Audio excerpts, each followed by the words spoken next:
pour être vu et pour avoir un espace un peu plus honorable dans la société. Amen, amen. Donc, de telles opportunités, nous ne devons pas vraiment les perdre. Peu importe la relation, papa, maman, oncle, mari, épouse, si c'est là où je devais m'afficher pour écrire une page glorieuse de ma vie, en tout cas, c'est sans sentiment. Amen, amen. C'est sans émotion, sans état d'âme. Il faut appliquer avec rigueur et s'imposer. Donc, il y a des personnes, des emplois et des activités auxquelles nous devons nous détourner pour saisir notre destinée. Amen, amen. Et Dieu soit loué. Alors, le sixième principe, et celui que nous allons aborder aujourd'hui, c'est quoi? Reconnaître et remplir les critères de sélection. Parce que dans les termes, il est écrit, vous êtes sélectionnés pour relever les défis. Amen. Alors, il n'y a pas de sélection sans critères de sélection. Amen, amen. Il faut recourir aux critères. Si les critères répondent, alors on peut vous sélectionner. Il y en a qui ont besoin de participer dans quelque chose et qui sont déterminés, qui ont la volonté, mais qui n'ont pas pu parce qu'ils n'ont pas répondu aux critères. Alléluia. Et parce qu'il s'agit de la sélection, nous ne pouvons pas parler de la sélection sans parler des critères. Est-ce que vous comprenez ça? Donc c'est très important. Dans cette marche chrétienne, ou encore dans la vie, il y a ceux qui échouent et ceux qui réussissent. Il y a ceux qui vont arriver jusqu'à destination et ceux qui vont arrêter à mi-chemin. Alléluia.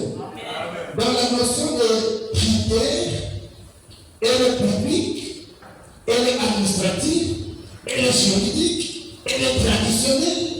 Donc c'est une notion universelle. Alléluia. Même quand mon grand voulait choisir notre charmante maman, elle a tenu compte des critères. Amen, amen. Et quand je vois maman, j'ai dit là-bas dans le bureau, je dis non, mais mère, c'est formidable. Alléluia. Et quand on a vu ça, les autres sentir, on a kimia. Est-ce que c'est la possible? Je lui ai dit que je sens que tu es tranquille. Est-ce que j'ai menti? Non. Donc c'est un problème de critères. Dites d'abord pas les critères. Donc aujourd'hui, nous devons ouvrir l'intelligence de toutes les personnes afin de savoir que la sélection, la qualification n'est pas quelque chose qu'on peut obtenir comme par une baguette magique. Alléluia. Et ceux qui sont sérieux ne peuvent pas, par rapport à la notion de principe ou de critères, ne peuvent pas blaguer, voulant chambarder comme par un revers de main la notion de critères. C'est apprendre au sérieux. Alléluia. Parce qu'il connaît les critères, peut bien se préparer, peut bien travailler et être sélectionné, tu entres dans les principes et tu relèves les défis. Alléluia. Donc, quels sont les critères de sélection pour relever les défis? Les critères qui vous recrutent, critères de recrutement pour les relèvements des défis. Il y en a 7 et j'ai pu énumérer. Alors, la liste n'est pas exhaustive, Par votre recherche, vous pouvez élargir la liste. Amen. Et c'est possible une autre fois, je viens prêcher ici et je vous dis 24 critères de sélection. Toutes des questions que quand je suis parti, je me suis approfondi et j'ai découvert encore d'autres aspects. Amen, amen.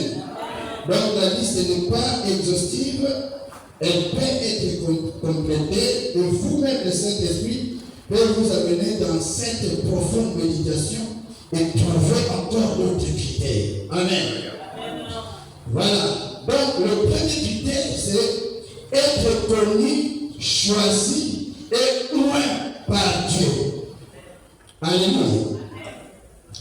Nous ne pouvons pas relever le défi sans que Dieu ne nous connaisse d'abord, sans qu'il ne nous choisisse à cet effet, et sans qu'il nous donne l'onction, il nous rend capable, il nous qualifie, il nous donne de l'autorité et du pouvoir pour relever les défis.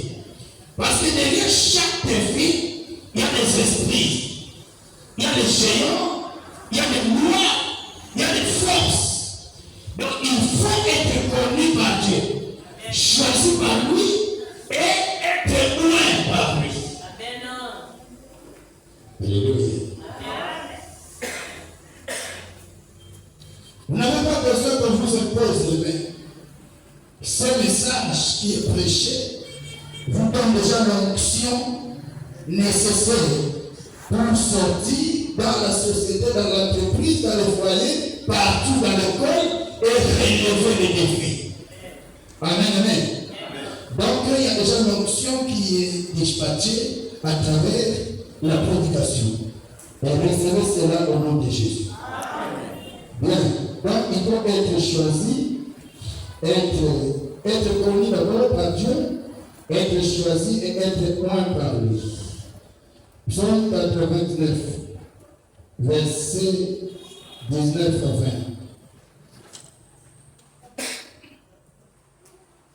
Psaume 89, Psaume 89, verset 19 à 20.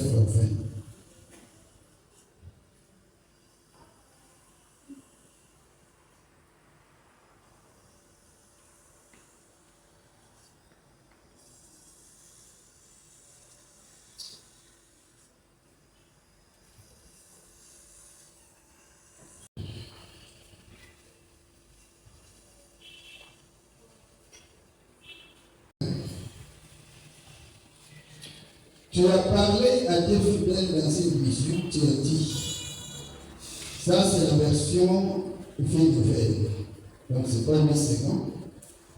Tu as parlé à tes fidèles dans cette mission, tu as dit, j'ai prêté secours à un héros, j'ai choisi du milieu du peuple un jeune homme, j'ai trouvé mon serviteur David, je l'ai désigné par onction, dans la version 8 secondes, je l'ai oint.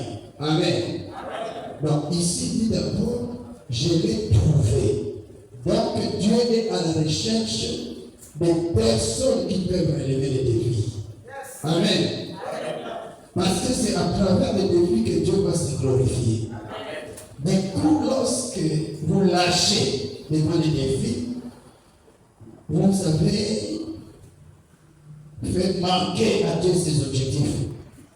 Vous lui avez refusé l'opportunité. Amen, amen. Donc, le problème dans la vie, ce sont des opportunités. Ce sont des occasions pour vous, au milieu des hommes, de révéler aux hommes qui sont à côté de vous que Dieu existe. Amen. Que vous marchez avec Dieu. Amen. Que vous êtes connus par Dieu. Amen. Alléluia. C'est à travers les défis.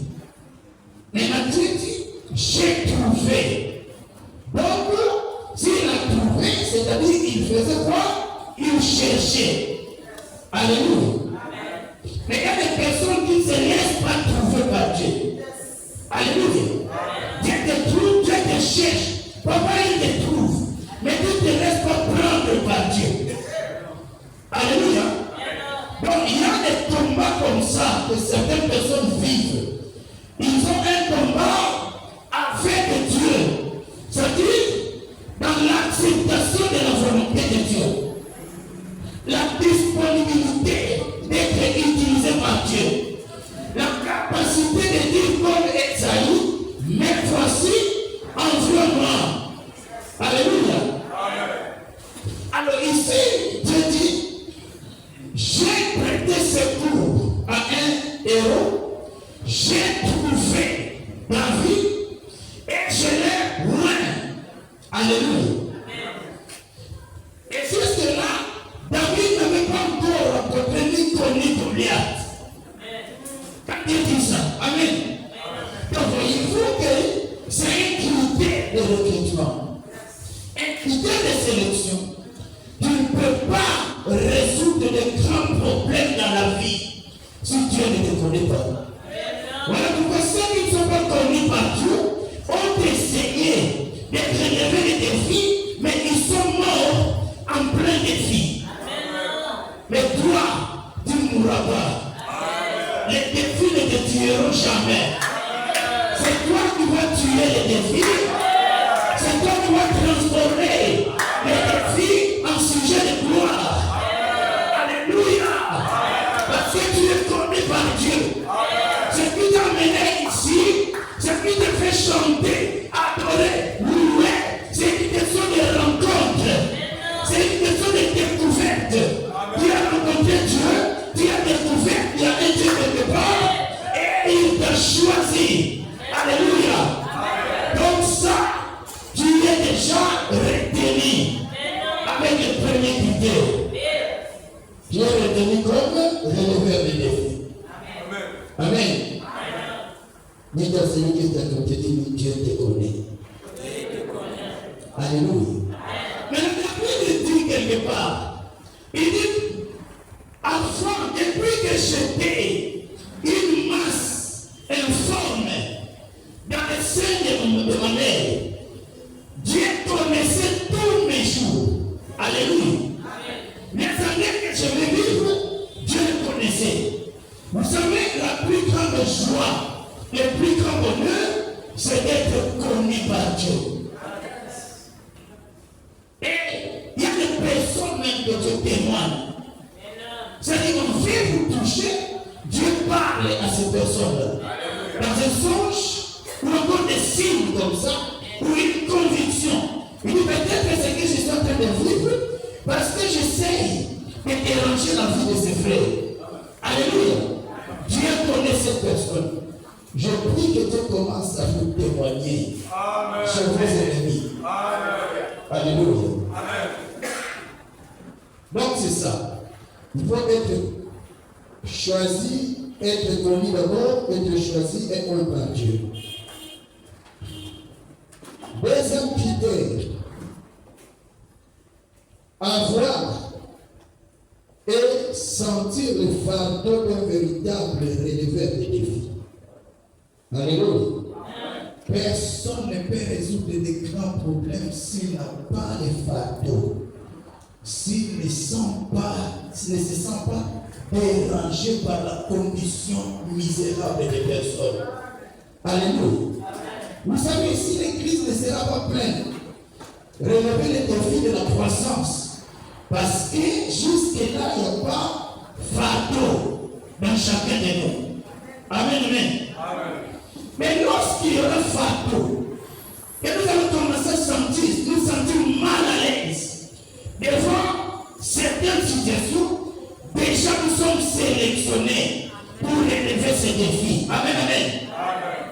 Parce que Dieu a toujours été dérangé lorsque quelque chose dérange ton peuple. Il dit pour l'amour de Sion, je ne tairai point. Pour l'amour de Jérusalem, je ne prendrai point de relâche. Alléluia. Donc le premier qui a toujours un fardeau, c'est Dieu. Voyez pourquoi Dieu est qualifié le premier à résoudre les problèmes.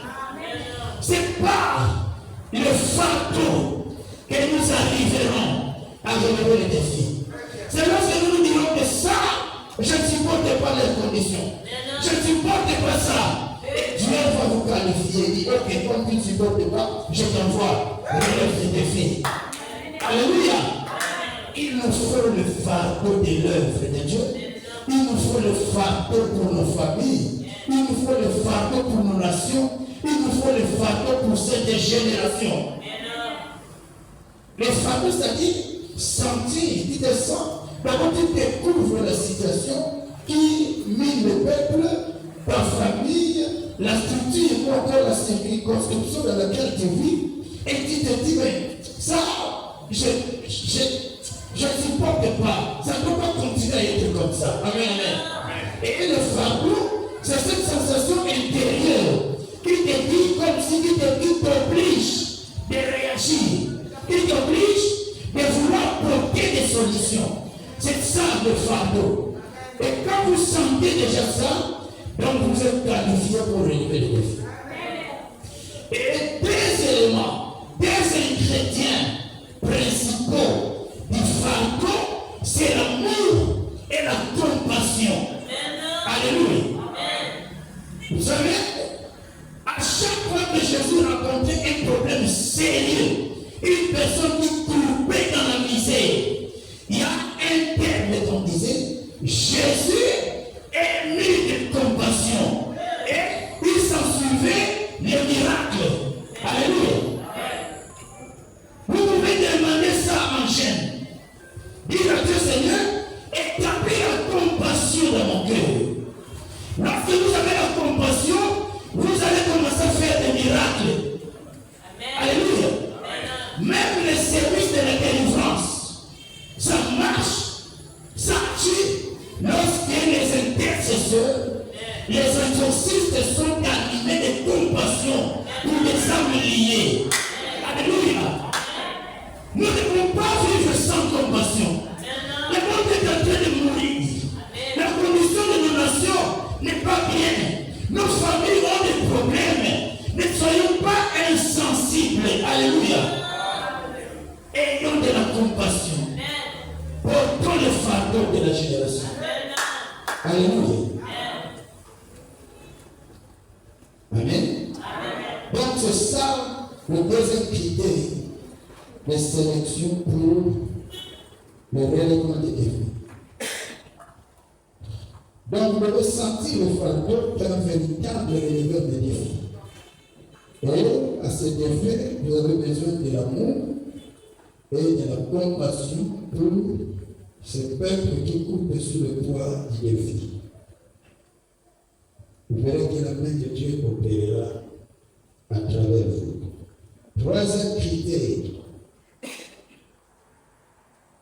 il faut découvrir réellement les défis. En d'autres termes, savoir identifier les défis. Parce que le diable peut nous distraire. Nous devons être en train de résoudre un soi-disant problème, mais qui ne l'est pas. Amen. Tous les problèmes ne sont pas toujours des problèmes. Amen. Le diable peut créer quelque chose pour te distraire, pour perdre ton énergie, ton temps, ta concentration. Mais devant Dieu, ce n'est même pas un combat. Alléluia. Il y a des combats imaginaires comme ça. Il y a des combats conséquents. Donc on croit que ça c'est un combat. Non. Par contre, certains problèmes ne sont pas des combats. Alléluia. Donc il y a même que tu peux négliger. Tu dis, bon, ça, je n'occupe pas de ça. Ça va passer de soi-même. Alléluia. Mais ça, je vais quand même m'engager à ceci. Alléluia. Donc il faut choisir les vrais combats, identifier les défis. Le diable peut te déconnecter de ton vrai problème pour te connecter à un faux problème. Je vais aujourd'hui que le Saint-Esprit nous aide à nous focaliser vers nos vrais problèmes. Que le Saint-Esprit nous aide à nous déconnecter de tout faux problème. Amen, amen. C'est très important.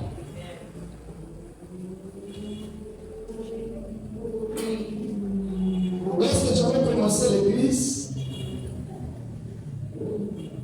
en 2003. Et mon fils, le premier-né, chaque fois que j'avais un séminaire, à toi l'église, amen. Je commence un séminaire, je vais commencer aujourd'hui, l'enfant disparaît. Et il disparaît vers 15h30. Amen. Le culte va commencer à 16h. À 17h30, je dois monter à la chaîne. Alléluia.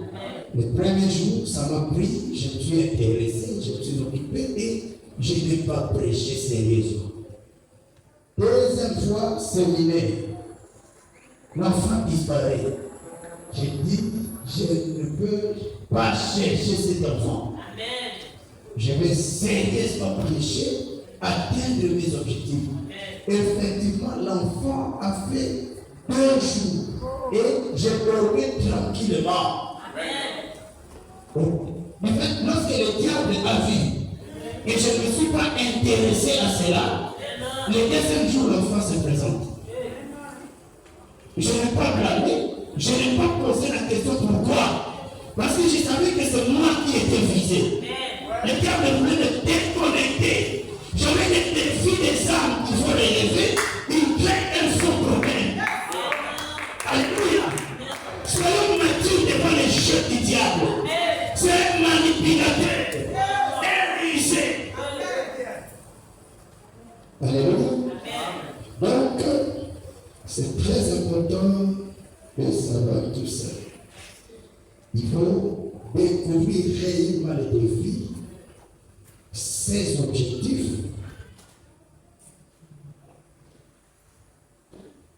découvrir réellement les défis, vérifier ses objectifs. Donc, excusez-moi, je suis professeur. Parfois, je fais comme si j'étais en train de donner cours. Vérifier ses conséquences a priori. Parce que dans les défis, il y a des conséquences a priori et des conséquences a posteriori. Amen. Donc, des conséquences avant les défis et des conséquences d'après les défis. Amen. Vous allez découvrir que Goliath et Israël ne se sont pas encore battus. Il n'y avait pas encore de guerre. Mais, conséquence a priori, Israël, Saoul et tout Israël étaient effrayés et saisis d'une grande crainte, d'une grande peur. Donc, ce sont là les conséquences du défi, mais des conséquences a priori. Alors, lorsqu'on est plaigné, déjà les conséquences, ni les conséquences a priori, ni les conséquences a posteriori ne vont pas vous atteindre. Alléluia. Parce qu'a priori, Goliath est timide. Goliath parle. Goliath se présente avec une morphologie qui fait peur. Alléluia. Il n'a pas encore soulevé l'épée. Il n'a pas encore frappé. Il n'a encore tenu aucune arme. Mais il se présente seulement. Il frappe la poitrine. Il fait des mouvements. Et les peuples d'Israël et Saoul sont terrassés. Alléluia. Mais ils ne sont pas encore rentrés dans la phase du vrai défi. Il y a que la présentation de la situation. Il y en a qui sont déjà terrifiés lorsque la situation se présente. Parfois, ce sont d'abord des rêves, des songes. Jusque-là, les activités du diable proprement dites n'ont pas encore eu lieu. Juste des flashs d'information. Mais déjà, tu n'as plus d'appétit. J'ai fait un rêve. J'ai même perdu du courage pour aller au travail. Dans le rêve, il y avait un accident. Et effectivement, le programme, c'est l'accident. Mais il n'y a pas encore l'accident. Mais tu te te dit, je ne peux plus aller au travail, je suis fatigué, terrassé, à cause de ce que j'ai vu en songe. Tu vois? Défi, c'est l'accident. Amen. Mais l'accident n'est pas encore là, il y a des conséquences. Juste dans l'information. Et c'est ce qu'on appelle des conséquences a priori. C'est-à-dire avant la situation. C'est comme quand on fait un bilan a priori. C'est-à-dire, j'étudie ce que je vais réaliser et j'analyse les coûts que ça va demander. Amen. Et après le bilan a posteriori, j'ai exécuté. Où est-ce que je suis arrivé? Est-ce que j'ai abouti à mes objectifs? Voilà, il y a a priori et a posteriori. Donc ici, nous parlons d'abord que quand vous avez découvert et identifié les vrais problèmes, amen, il faut maintenant aussi regarder est-ce que cette situation a déjà commencé à susciter, créer des conséquences. Est-ce que l'ennemi, par rapport à ça, il est déjà rentré dans la phase d'exécution de son projet? Si c'est déjà dans la phase d'exécution, qu'est-ce qui est arrivé après que l'ennemi a fait tout ça? Parce que les conséquences a priori à ce coup, c'est la peur, la frayeur des enfants d'Israël. Et les conséquences a posteriori, Goliath dit, si je tue votre représentant, vous serez nos esclaves. Amen. Et vous nous servirez. Donc, du coup, quand l'un d'eux va tomber, le camp de celui qui est tombé deviendra des esclaves du camp qui a fait tomber l'ennemi. Amen.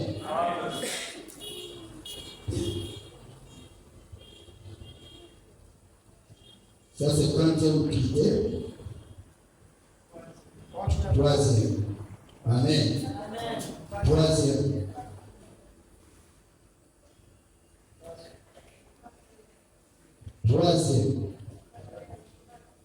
Troisième. Être connu, choisi et loin par Dieu, avoir et sentir le fardeau d'un véritable releveur de défis, découvrir réellement les défis, ses objectifs, ses conséquences a priori, ses conséquences a posteriori et les bonheurs cachés derrière les défis. Amen. Parce que le même défi va être l'instrument et du diable et de Dieu. Amen. Les deux vont utiliser ta situation. Pour le diable, tu dois être humilié, tu dois pleurer, tu dois tuer, tu dois subir des difficultés. Alléluia. Mais pour Dieu, quand tu arrives à vaincre cette épreuve, tu accéderas à la gloire, à la bénédiction. Parce qu'il n'y a pas un combat vaincu qui n'a pas de couronne ou de coupe. Alléluia. Chaque victoire a toujours un trophée. Alléluia. Alors il faut choisir le côté de Dieu pour que les défis, même si c'est le diable qui a fait ce défi, mais Dieu va le récupérer pour manifester sa gloire. Alléluia. Donc c'est très important. Ne fouillez pas les problèmes. Aimez vos problèmes.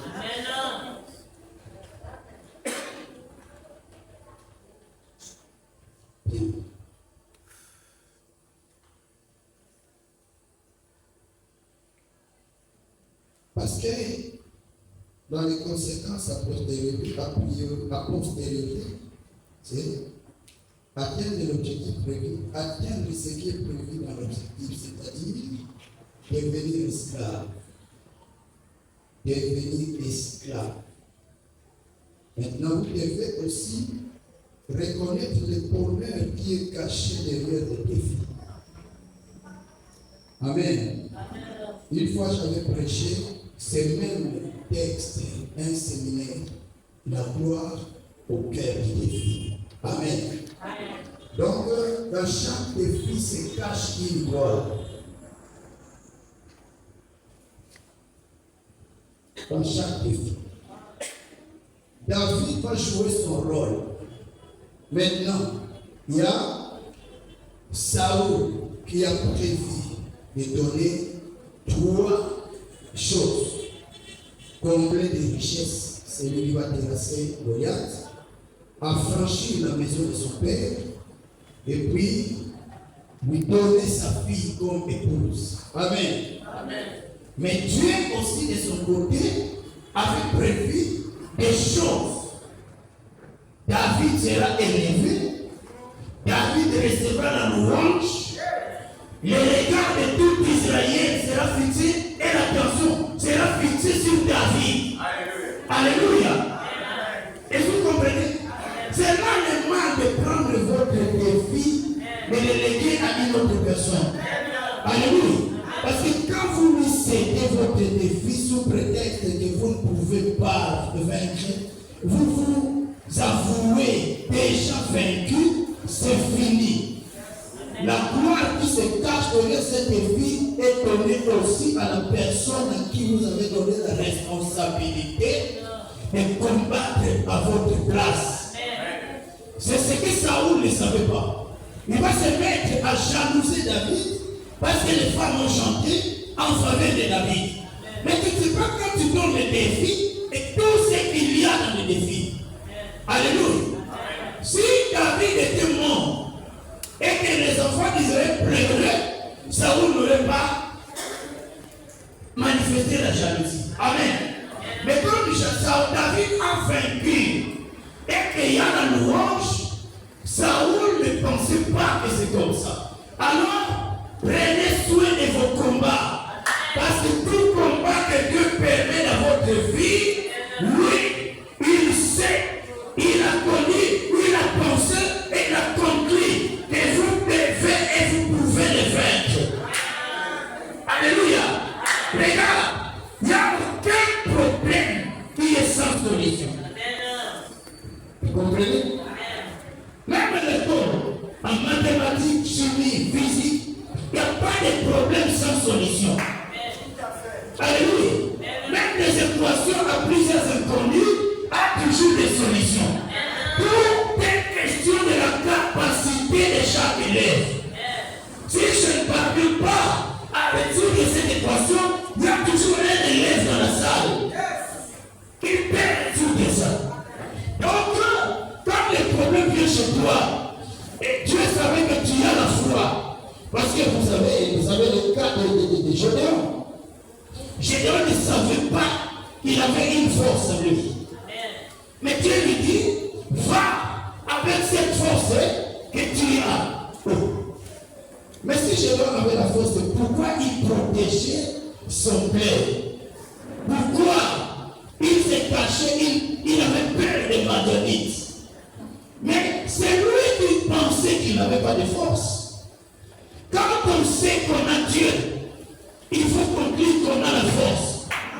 Alléluia. L'esprit faible du monde, peu importe les arts martiaux qu'il a fait, il a pratiqué, le plus faible du monde, c'est celui qui n'a pas Jésus. Et le plus fort, c'est celui qui a Jésus. Le contraste entre David et Goliath, Saoul dit à David, cet homme, il est guerrier depuis son enfance. Toi, tu es un berger et un petit enfant. Donc la question était un problème d'un professionnel sans onction et d'un liquide avec onction. Alléluia. Et qu'est-ce qui va faire la différence? C'est l'onction. Alléluia. Lui, il est professionnel, mais il n'a pas Dieu. Moi, je suis civil, mais j'ai Dieu. Oh, Dieu, c'est elle. Non, c'est Jéhovah Sabaoth.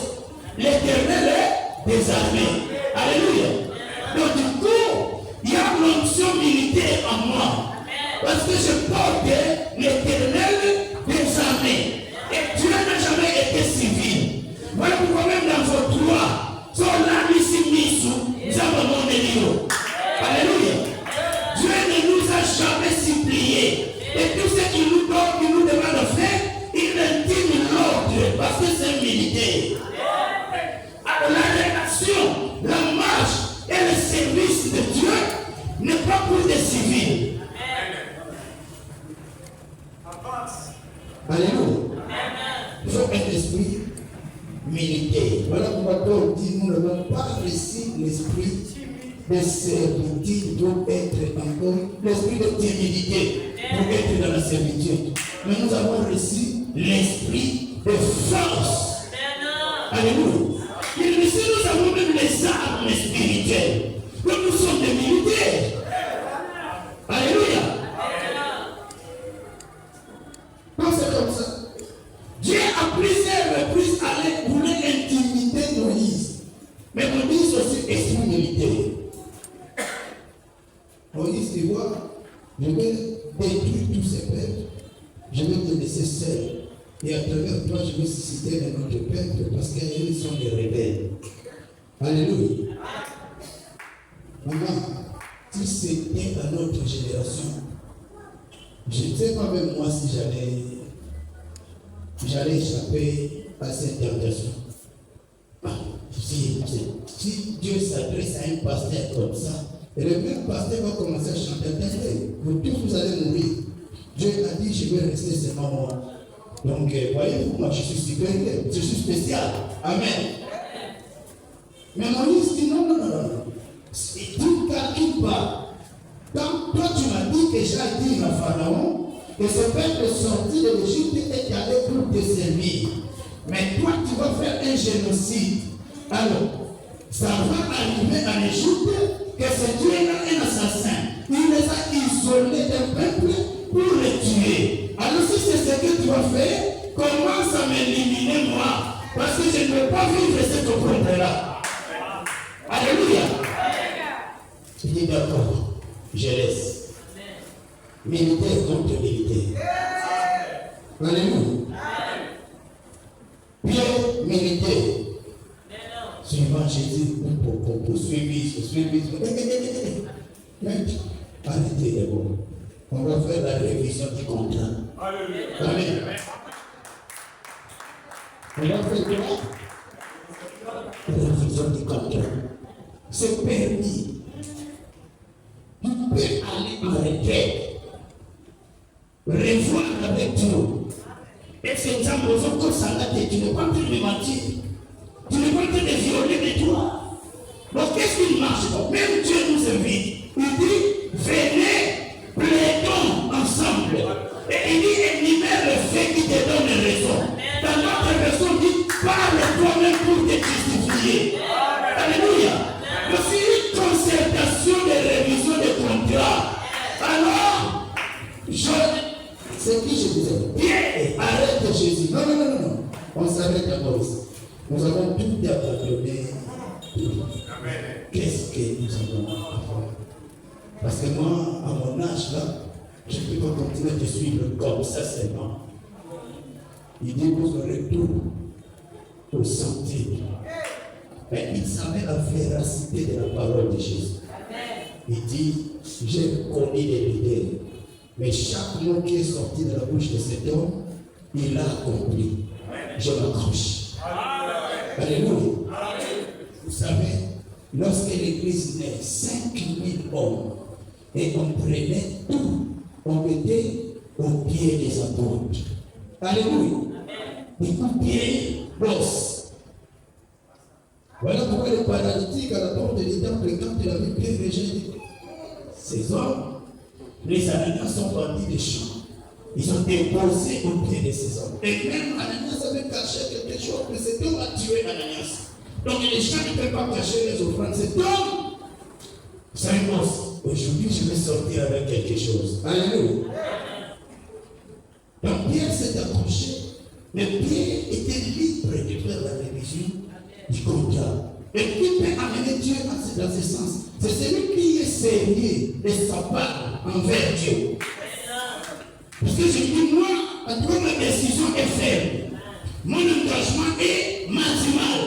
Donc, ne me trompe pas. Mais pour vous autres qui ne vous engagez pas, même pas à 30%, évitez même de faire la révision du contrat. Alléluia. Le fait que Paul a besoin du contrôle. Parce que Paul, Pierre dit, nous avons abandonné la moitié de nos occupations. C'est ça? Nous avons tout abandonné. Tout. Donc un engagement maximal.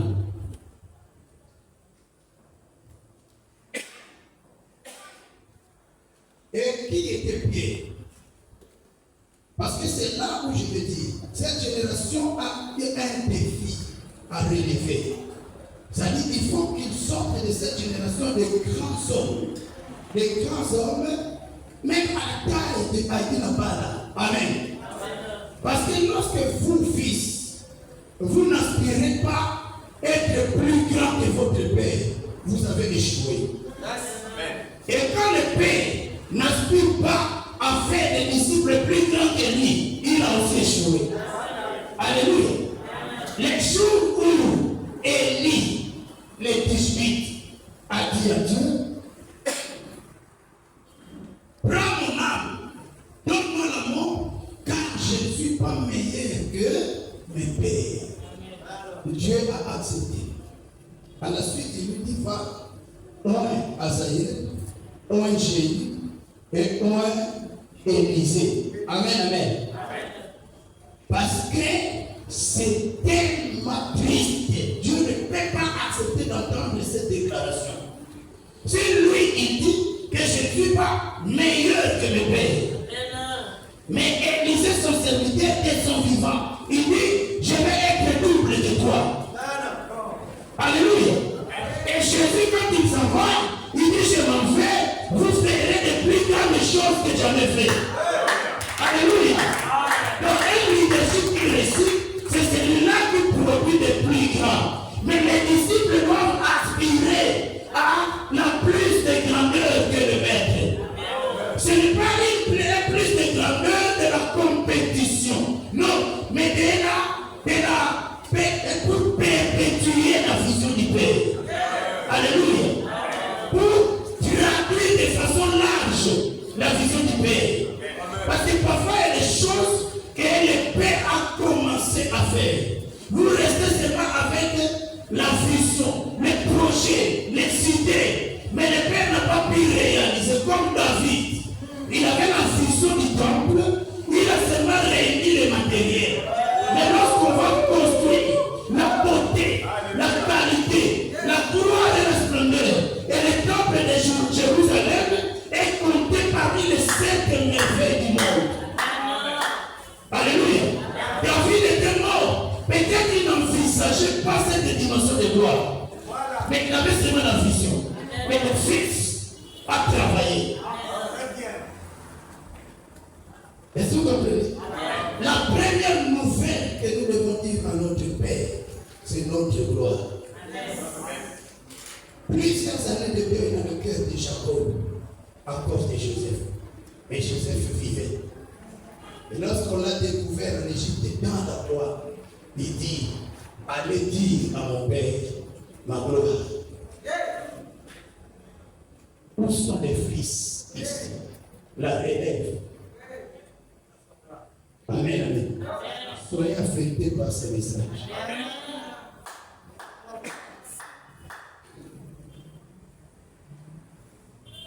Et ça, Élisée qui a demandé double portion. Et lui avait fait 8 miracles au total. Élisée de son vivant en avait fait 15. Et le 16e, c'est la résurrection d'un corps qui a touché ses os pour compléter la double portion. Alléluia.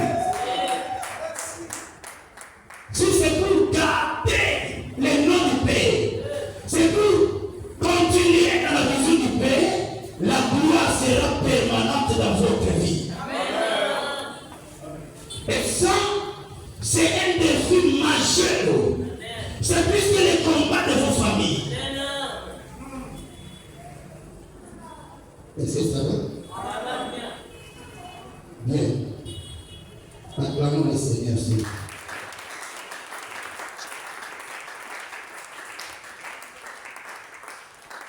Alors, quatrième. Il n'y a pas d'heure.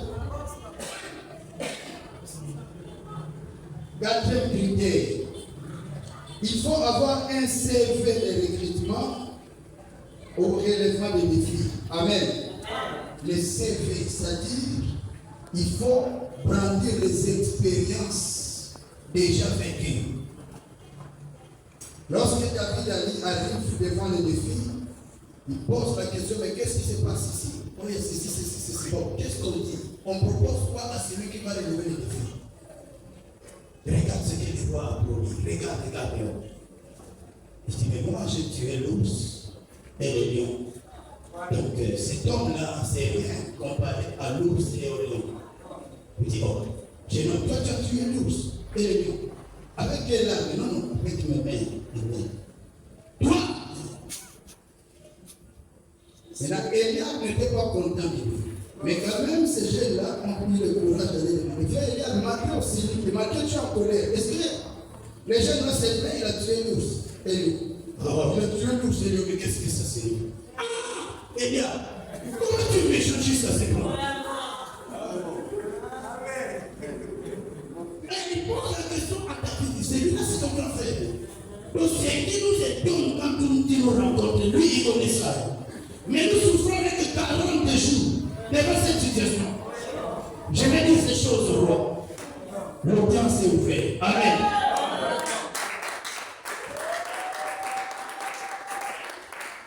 Il roi, parmi nous, il y a un jeune, un court bonhomme, un fidèle campagnard. Alléluia. Mais que Dieu a exercé, que Dieu a choisi et loin. Il a déjà terrassé l'ours et le lion. Maintenant, je vois, il a l'ambition d'affronter ce que toi tu crains là. Il dit, parmi les hommes là, il y a quelqu'un comme ça que tu es un lion et l'ours. Oui. Amenez-les. Il arrive comme ça, il regarde, il dit, bon, répétez. Un bon nous là dans mon logo. Peut-être qu'il a plus de faim. Mais il n'est pas sous le verdos. Il est dans le vapeur. Il dit, non, je suis en bon sens. Amen. Vous pouvez interroger les 3 grands frères qui sont dans votre armée. Et Eliab, excellence. Viens. Tu connais le petit là? Ah, bon. Je le connais. Parce qu'Eliab pensait qu'on va tuer David à cause des prétentions. Amen. Il dit, je connais. Mais tu vois, petit, je ne te donne pas qu'est-ce qui va t'arriver. Non. Eliab, dis-moi, ce petit a déjà tué l'ours et le lion. Si. Ah! Petit. Dieu qualifie. En fait, c'est son fait. Parce que les faits retracent la liste des expériences. Alléluia. On va te prendre en mariage. Quel secret tu as? Est-ce que tu es une fille de travail à la maison? Alléluia. Est-ce que tu travailles, tu prépares bien à la maison? Alléluia. C'est le secret.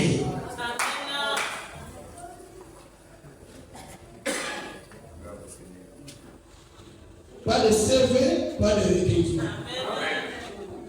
Donc, vous devez enregistrer chaque expérience que vous avez vécue dans la vie. C'est très important.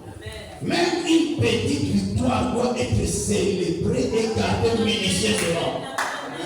Parce que quand ça passe, ça devient des défis référentiels. David pouvait dire, il en sera de même de cette circoncis. Ça dit, si j'ai pu vaincre le mari de lui, je peux vaincre tel esprit.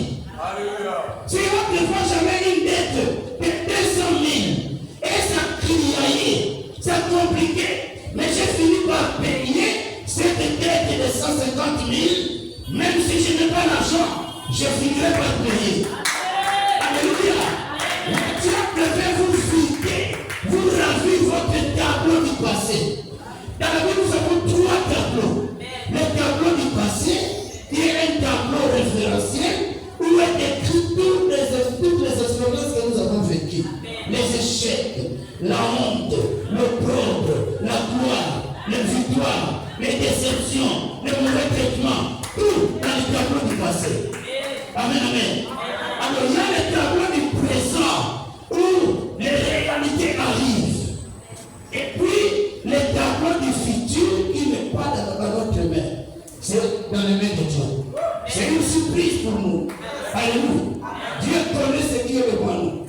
Mais nous connaissons ce qui était hier et nous connaissons ce qui est arrivé aujourd'hui.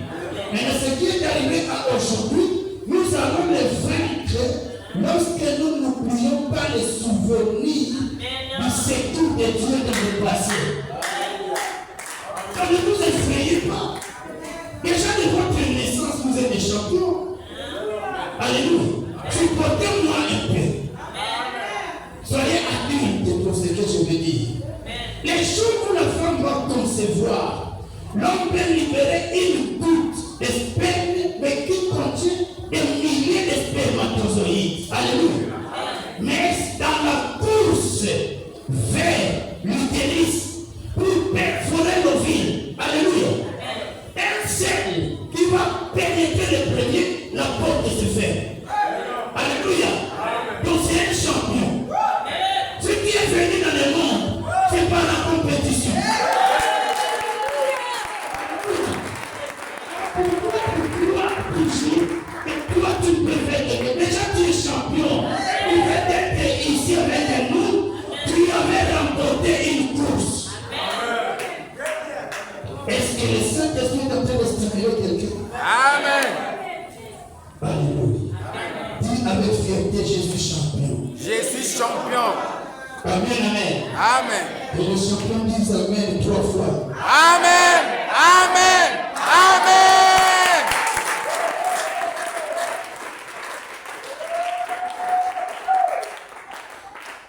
Frère David. C'est David. Frère David, ça va? Ça va. Quand tu rentrais là, mon esprit me disait tu n'es pas mon ami. Amen. Master. Amen. Je t'aime pourquoi je l'ai aimé. Je t'aime beaucoup. Je dis ça en les lèvres fort. Amen, amen. Amen. Je crois qu'il y a une grâce dans ça. Amen. Que le Seigneur fasse ce qu'il veut faire pour toi. Par notre passage. Amen. Donc, bon. On s'arrête là. Est-ce qu'on peut acclamer le Seigneur?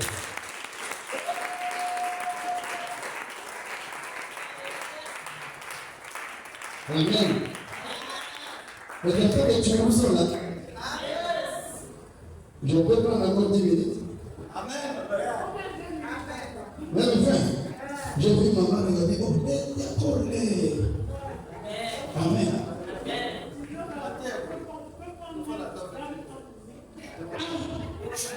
En tout cas, j'aime cette église. Amen, amen.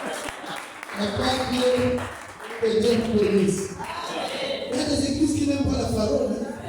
Massapo, c'est Massapo, de théâtre. Mais ici, j'ai vu que le peuple aime l'adoration, la louange, la parole. Donc, il y a Dieu dans cette église.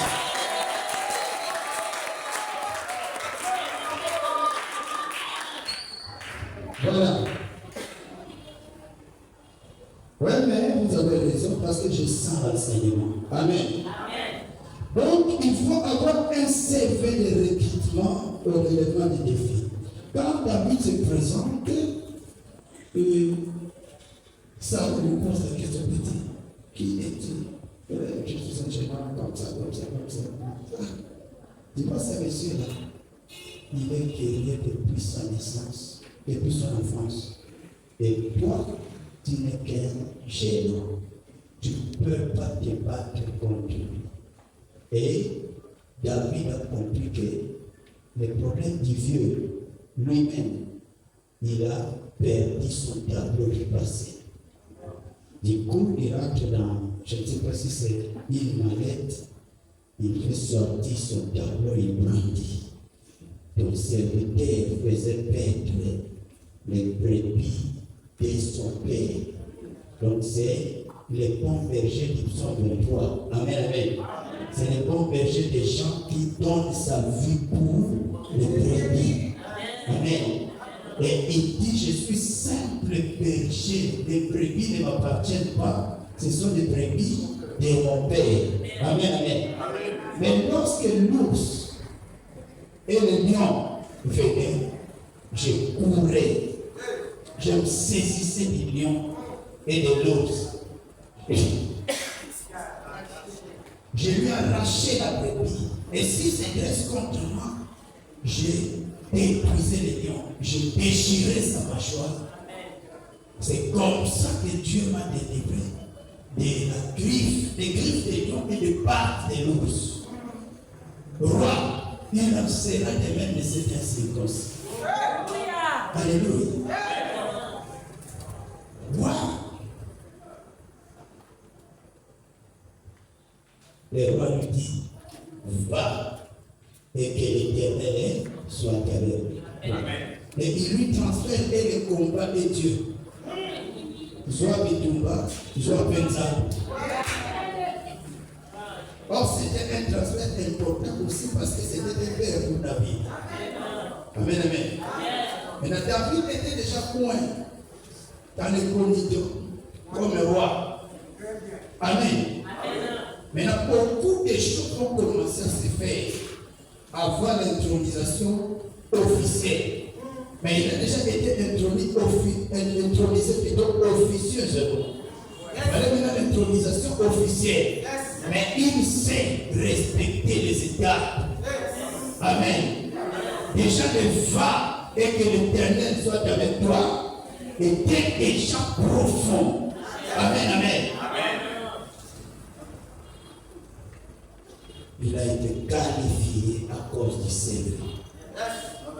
Donc s'il ne brandissait pas ses expériences, déjà Saoul lui a dit que tu es un jeune homme pour un rien jeune homme. Mais il dit non, j'ai des expériences. Donc ton CV est vraiment costaud, on te prend. Tu as du boulot. Amen. Donc, c'est très important. Gardez minutieusement les souvenirs de chaque expérience vécue avec Dieu. De chaque expérience de la vie, même vos échecs. Ce sont des matériels didactiques de la pédagogie de Dieu. Amen. Vous savez, Joseph Kabila Kabam le dit toujours, dans ma vie, je n'ai jamais échoué. Soit j'ai reçu, soit j'apprends. Amen. Or, si je n'ai pas reçu, mais j'ai appris, donc je n'ai pas perdu. Apprenez même par vos erreurs et gardez les souvenirs. Parce qu'il faut tenir bon aujourd'hui du fait que hier vous avez tombé. Amen. C'est pas Jésus qui dit à Pierre, Satan vous a réclamé pour vous crier comme le forain. Mais j'ai prié pour toi, non pas afin que tu ne tombes pas. Mais je te donne pas la foi de vaincre la tentation, je te donne seulement la foi de te relever de la chute. Quelle sorte de prière? J'ai prié pour toi afin que ta foi ne te fasse toi. Quand tu seras révélé à moi, quand tu seras converti, à fermer tes frères. Donc, c'était permissif parce qu'il deviendra mature à travers cette erreur.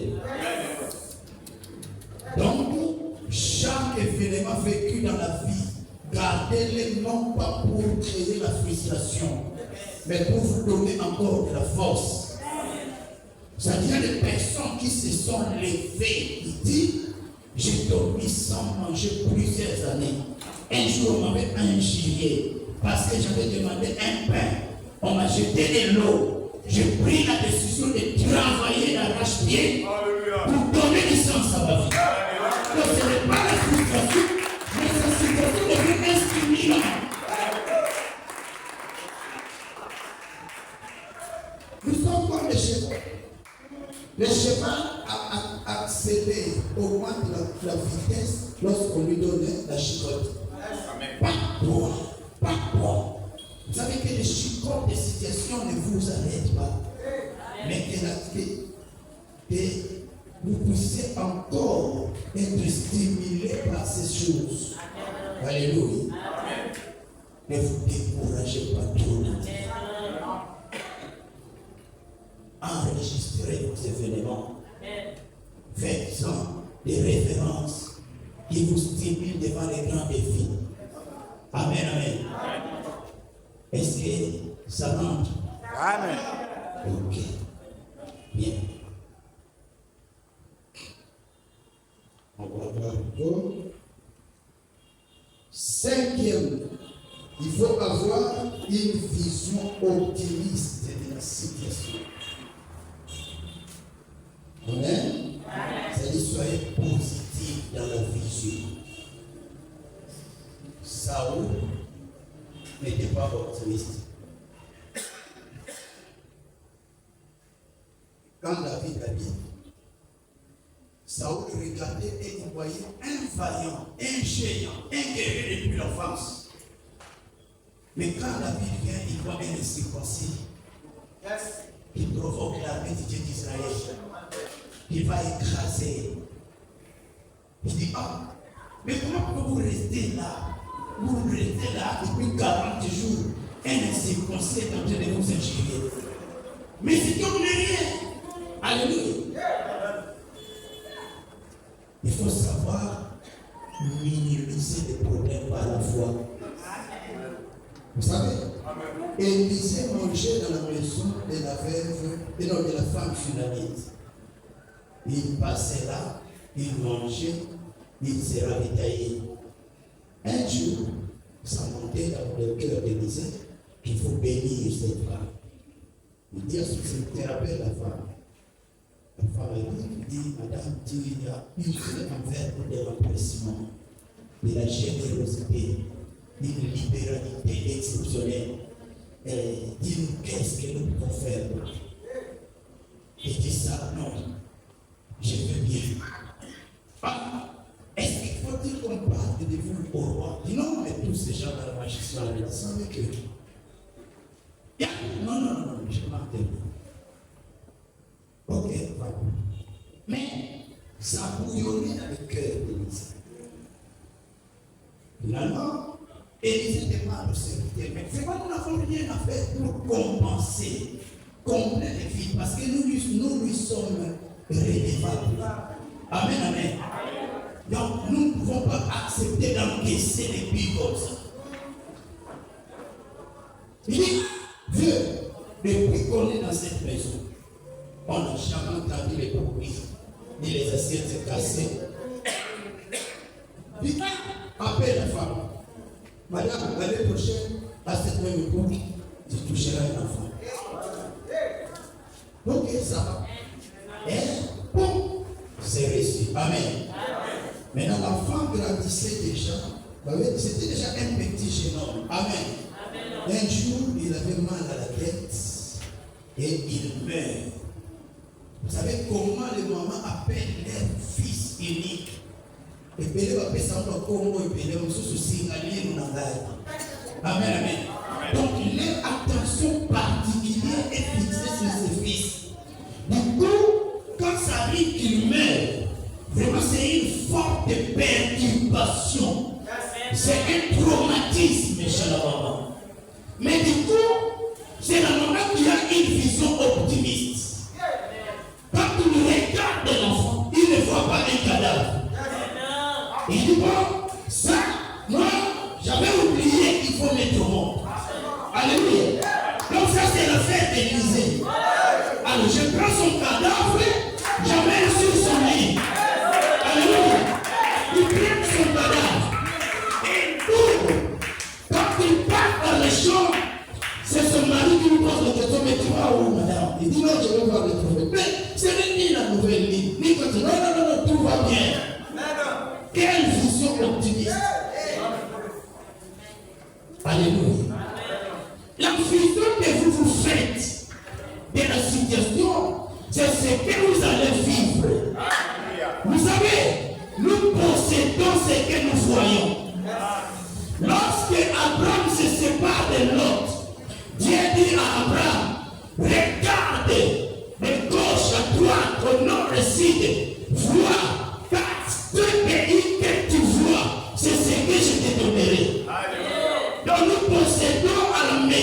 la vision.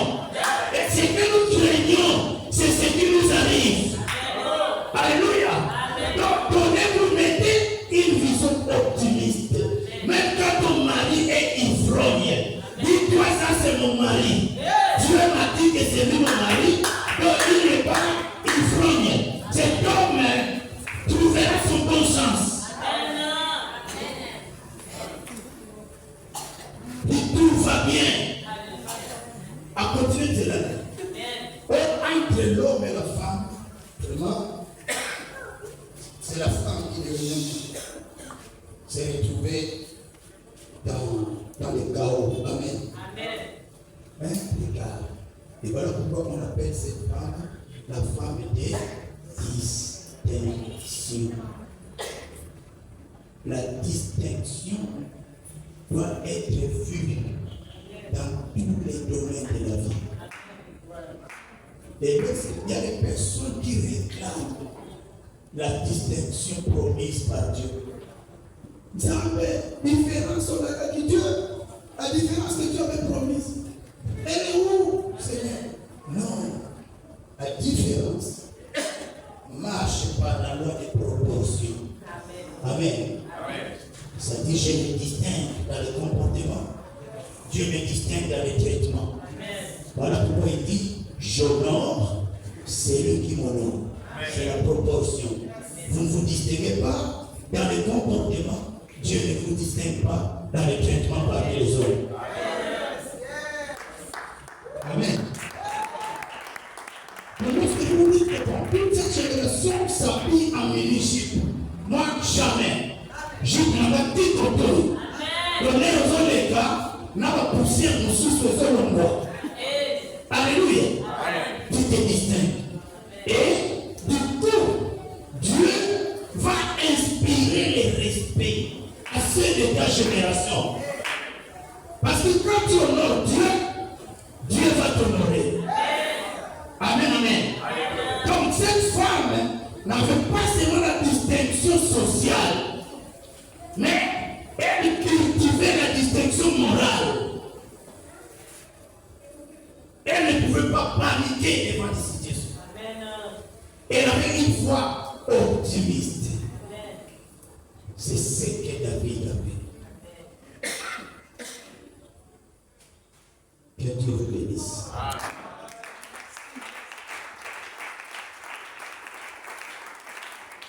Gloire à Dieu.